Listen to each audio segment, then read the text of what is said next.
The Codex Gigas. दोस्तों, भले ये नाम आपको सुनने में बहुत मामूली सा लग रहा हो, लेकिन इस नाम की एक किताब दुनिया में आज भी एक रहस्य बने हुए है। इस किताब को अभी तक की दुनिया की सबसे खतरनाक किताब माना जाता है। आज के वीडियो में हम आपको 800 सालों से रहस्य बनी इस किताब के बारे में ही बताने वाले हैं। तो चलिए शुरू करते हैं।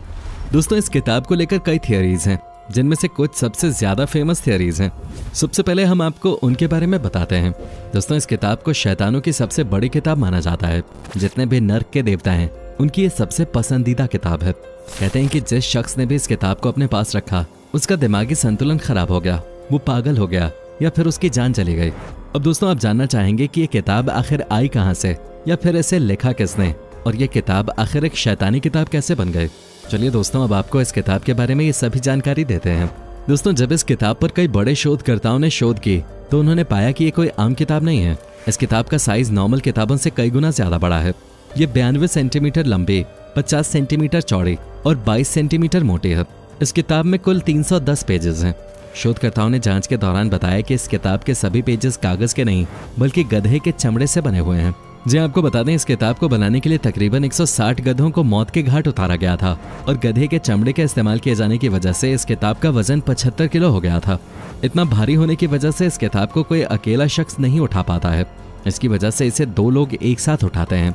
जांच के दौरान ही शोधकर्ताओं ने बताया कि अगर कोई इंसान इस किताब को लिखे, तो उसे इस किताब को लिखने में करीब 25 से 35 साल तक का समय लगेगा। तभी शोधकर्ता कहते हैं कि इसे लिखना किसी इंसान के बस की बात नहीं है, और नहीं इसे किसी इंसान ने लिखा है। अब दोस्तों, आप सोच रहे होंगे कि अगर इसे इंसान ने नहीं लिखा तो फिर किसने लिखा है। तो आपको बता दें, इसे एक शैतान ने लिखा है, वो भी सिर्फ एक ही रात में। तभी तो इस किताब का नाम द डेविल्स बाइबल पड़ा है। अब अगर आप सोच रहे हैं कि ऐसा कैसे पॉसिबल हो सकता है, तो जनाब वीडियो में बने रहिए अंत तक, आपको सब पता चल जाएगा। दोस्तों, 75 किलो वजनी एक किताब जिसके अंदर 310 पेजेस हैं और 160 गधे के चमड़ों से इस किताब के पन्नों को बनाया गया है। तो ऐसी किताब को एक रात में बनाकर कैसे तैयार कर दिया गया, आज की स्मार्ट लाइफ के लोगों को ये बात बिल्कुल भी हजम नहीं हो रही है। तो इसे जानने के लिए दोस्तों आपको चलना पड़ेगा 13वीं शताब्दी में, क्योंकि इसे बनाने का काम 13वीं शताब्दी में चेक गणराज्य यानी कि चेक रिपब्लिक देश में ही शुरू किया गया था। उस दौरान वहाँ बोहेमिया साम्राज्य का शासन था, जिसमें एक धार्मिक सन्यासी हुआ करते थे जिनका नाम हरमन था। ये अपने आप में बहुत बड़े सन्यासी थे, जिनका पूरे मठ में बोलबाला था। वो पोडियाजाइस में स्थित एक मठ में अपना जीवन एक साधु संत की तरह व्यतीत करते थे। दोस्तों, वहाँ ये दौर राजा महाराजाओं का था, और उस समय जो वहाँ के राजा थे वो भी हरमन को एक बहुत बड़ा सन्यासी मानते थे। लेकिन धीरे धीरे हरमन ने अपने धर्म के विरुद्ध जाकर काम करना शुरू कर दिया, जो कि उन्हें एक सन्यासी रहकर नहीं करना चाहिए था। इसकी वजह से उस मठ और मठ के बाकी सन्यासियों की भी हर तरफ बदनामी होने लगी।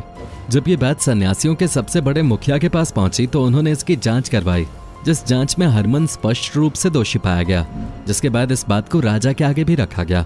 राजा के अनुसार हरमन दोषी था, और राजा की नजरों में वो सजा का पात्र था। जिसके बाद राजा ने हरमन को मौत की सजा सुनाई और कहा कि इसे जिंदा दीवार में चिनवा दिया जाए, या फिर इसे जिंदा ही ताबूत में बंद करके जमीन के अंदर गाड़ दिया जाए। अब सबको लगा कि सन्यासी का मरना तय है, लेकिन तभी कुछ ऐसा हुआ जिससे राजा भी चौंक गए। दोस्तों, हुआ कुछ यूं कि उस सन्यासी ने राजा के आगे अपनी गलती मानी और कहा कि मैं अपनी गलती का प्रायश्चित करना चाहता हूँ, और इसके बदले में मैं एक ऐसी किताब लिखना चाहता हूँ जो पूरी मानव जाति के लिए एक वरदान साबित होगी। और ये किताब खास तौर पर मठ को दुनिया के आगे विशेषाधिकार प्राप्त करवाएगी, और आने वाली इंसानी जाति के आगे ये किताब सन्यासियों को एक महान दर्जा दिलवाएगी। साथ ही ये किताब मानव जाति के लिए भी काफी भलाई का काम करेगी। राजा ने सन्यासी की बात सुनते ही सन्यासियों के मुखिया से बात की और हरमन को इस किताब को लिखने का मौका दे दिया।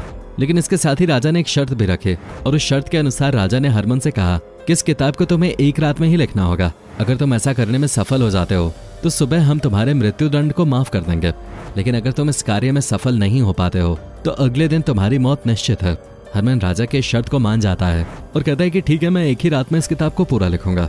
जिसके बाद हरमन को किताब लिखने का सारा सामान दिया जाता है, और वो रात होते ही किताब लिखने के काम पे लग जाता है। जिसके बाद आधी रात हो जाती है और सन्यासी को यह एहसास होता है कि सुबह तक इस किताब को पूरा लिख पाना नामुमकिन है, और उसे पता था अगर वो इस किताब को सुबह तक नहीं लिख पाता है तो सुबह उसकी मौत पक्की है। वो थोड़ी और कोशिश करता है, लेकिन वो हार जाता है और वो मान लेता है कि वो इस किताब को पूरा नहीं लिख पाएगा। अब उसके पास सिर्फ 2 ही रास्ते थे, या तो वो सुबह होने तक अपनी मौत का तमाशा देखता, या फिर सुबह होने में जितने घंटे बचे थे उन बचे हुए घंटों में वो इस किताब को जैसे तैसे पूरा करता। लेकिन इसी बीच वो तीसरा रास्ता चुनता है। दोस्तों, अगर वो ये रास्ता नहीं चुनता तो शायद इस किताब का जन्म भी नहीं होता। दोस्तों, आपने अक्सर देखा होगा जब इंसान मुसीबत में होता है तो वो अपने भगवान को याद करता है, लेकिन इस सन्यासी ने शैतान को याद किया और ये शैतान कोई और नहीं बल्कि शैतानों का सबसे बड़ा देवता लूसीफर था। शैतान को बुलाने के लिए उस सन्यासी ने एक विशेष पूजा प्रार्थना की, क्योंकि हरमन एक पहुंचा हुआ सन्यासी था, मठ में रहता था। उसके लिए शैतान को बुलाना कोई कठिन काम नहीं था। जिसके बाद शैतान उसके सामने हाजिर हो गया। जिसके बाद हरमन शैतान को कहता है कि वो इस किताब को लिखने में उसकी मदद करे। बदले में शैतान बोलता है कि ठीक है, मैं इस किताब को लिखने में तुम्हारी मदद तो कर दूंगा, लेकिन बदले में मुझे क्या मिलेगा? हरमन बोलता है कि मैं तो एक सन्यासी हूँ, मेरे पास तुमको देने के लिए कुछ नहीं है। शैतान बोलता है कि एक चीज जो तुम मुझे दे सकते हो वो है तुम्हारी आत्मा। हरमन के पास और कोई चारा नहीं था, तो वो शैतान को अपनी आत्मा देने को राजी हो गया और बदले में शैतान को सुबह होने तक उसकी किताब पूरी करने थे। दोनों के बीच समझौता तय होता है। जिसके बाद शैतान कहता है कि तुम बेफिक्र होकर सो जाओ, तुम्हें सुबह तक ये किताब पूरी लिखी हुई मिलेगी। वादे के मुताबिक शैतान सुबह तक किताब पूरी कर देता है और वादे के मुताबिक ही वो हरमन की आत्मा को भी अपने साथ ही ले जाता है। हरमन मर जाता है। जिसके बाद सुबह वहाँ राजा के लोग और बाकी सन्यासी आते हैं और उस किताब को देखकर हैरान रह जाते हैं। लेकिन जैसे ही वो इस किताब को खोलते हैं तो उन्हें पहले पन्ने पर ही एक शैतान की तस्वीर दिखाई देती है। उस तस्वीर में उन्हें उस शैतान की 2 जुबान दिखाई देती है, जिसका मतलब होता है कि शैतान कभी भी अपने फायदे के लिए अपनी जुबान बदल सकता है। उसके हाथ और पैर में 4 उंगलियां थे और उसने आर्मीन से बना एक कपड़ा भी पहना हुआ था, जो कि सिर्फ शाही लोग ही पहनते थे। इस किताब को लिखने और उसके शिल्पकारी के लिए रेड, ब्लू, येलो, ग्रीन और गोल्डन कलर्स का इस्तेमाल किया गया था। इसके अलावा इसमें स्वर्ग और नर्क दोनों की ही तस्वीरें थीं। इसके साथ ही इसमें चांद, सितारे और सूरज की भी तस्वीरें थीं। इस किताब में लैटिन भाषा का इस्तेमाल हुआ था, लेकिन कहीं कहीं पर इसमें हिब्रू, ग्रीक और स्लेविक भाषा का भी इस्तेमाल हुआ था। कुल मिलाकर इसमें शैतान की पूजा करने और शैतान को अच्छा दिखाने की कोशिश की गई थी। दोस्तों, 13वीं शताब्दी से अब तक इस किताब ने काफी लंबा सफर तय किया, लेकिन ये जिसके पास भी गई उसके साथ कुछ न कुछ गलत जरूर हुआ और इसकी शुरुआत उसी मठ से शुरू हुई। जैसे इस किताब को उस मठ के कुछ सन्यासियों ने पढ़ा तो वो अपना मानसिक संतुलन खो बैठे और उन्हें इस किताब के अक्षर आग के अंगारों की तरह हवा में उड़ते हुए दिखाई देने लगे और देखते ही देखते वो मठ आर्थिक तंगी का सामना करने लगा। जिसके बाद उस मठ ने इस किताब को बेचने का फैसला किया और पड़ोसी शहर सेडलेक में बने एक मठ को इस किताब को बेच दिया।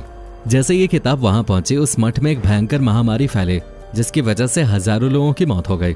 जिसके बाद साल 1594 में किताब प्राग के राजा रुडोल्फ II को एक उपहार के रूप में दी गई, क्योंकि उन्हें दुनिया की सबसे नायाब चीजों को अपने पास रखने का शौक था।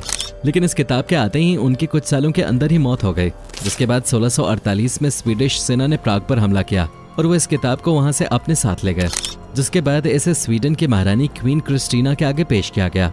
उन्हें ये किताब इतनी पसंद आई कि उन्होंने इसे अपनी पसंदीदा किताबों में शामिल कर लिया। लेकिन इसके कुछ दिन बाद ही उन्हें सत्ता छोड़नी पड़ी और वो इस किताब को यहीं छोड़कर अपने सभी पसंदीदा किताबों को लेकर रोम चली गई। लेकिन दोस्तों, उन्होंने इस किताब को यहाँ क्यों छोड़ा, ये अपने आप कई सवाल खड़े करता है। खैर, इसके बाद इस किताब को स्वीडन की राजधानी स्टॉकहोम की नेशनल लाइब्रेरी में रख दिया गया। तब से आज तक ये किताब यहीं रखी हुई है। तो दोस्तों, आज के वीडियो में सिर्फ इतना ही। उम्मीद करते हैं आपको हमारी आज की वीडियो पसंद आई होगी। अगर हाँ, तो वीडियो को लाइक करके अपने दोस्तों के साथ शेयर करना ना भूलें, ताकि आने वाले समय में हम आपके लिए ऐसी ही इंटरेस्टिंग और मजेदार वीडियोस लाते रहें। तो चलिए मिलते हैं अगले एपिसोड में। तब तक के लिए बाय बाय।